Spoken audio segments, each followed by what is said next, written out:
Superfast news, आवाज जनसामान्यांचा। कडून शेती पिकाचे नुकसान पण मदत नाही, शेतकरी आजही अनुदानाच्या प्रतीक्षेत। महोदा, वनपरिक्षेत्र भागांमध्ये वन्य प्राण्यांच्या वाढत्या संख्येमुळे शेतमालाचे मोठ्या प्रमाणावर नुकसान होत आहे।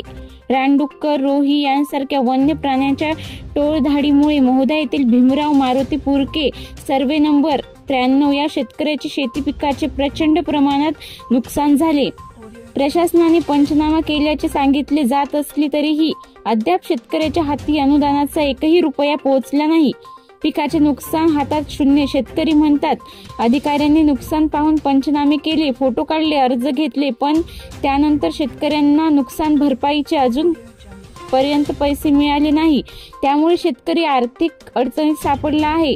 खत, औषधी, बी बियाणे यावर कर्ज घेऊन उगवलेला पीक वन्य प्राण्यांनी उद्ध्वस्त केल्याने शेतकऱ्याच्या आशा उद्ध्वस्त झाल्या। निव्वळ दिखावा, सरकारी उदासीनता, वनाधिकारी, तलाठी, कृषी सहाय्यक वेळेवर पंचनामे करूनही अनुदान वितरणात विलंब होतो, हे प्रशासनाच्या कार्यक्षमतेवर प्रश्नचिन्ह निर्माण करते। काही ठिकाणी तर वर्षभरात पासून अनुदानाची वाट पाहणाऱ्या शेतकऱ्यांना अजूनही केवळ आश्वासनच मिळत आहे।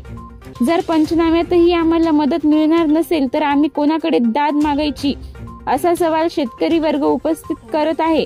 शासनाच्या योजनांची अंमलबजावणी करणे कागदावरच का? प्रत्यक्ष मदतीच्या रूपात दिखावा हीच त्यांची अंमलबजावणी का? असे प्रश्न उपस्थित होत आहे। प्राण्यांमुळे होणाऱ्या नुकसानीबाबत शासनाने तात्काळ पावले उचलून थकीत अनुदान वितरित करावे, अशी शेतकऱ्यांची मागणी जोर धरत आहे। महाराष्ट्र सुपरफास्ट न्यूज साठी विशाल येलोरे, केळापूर।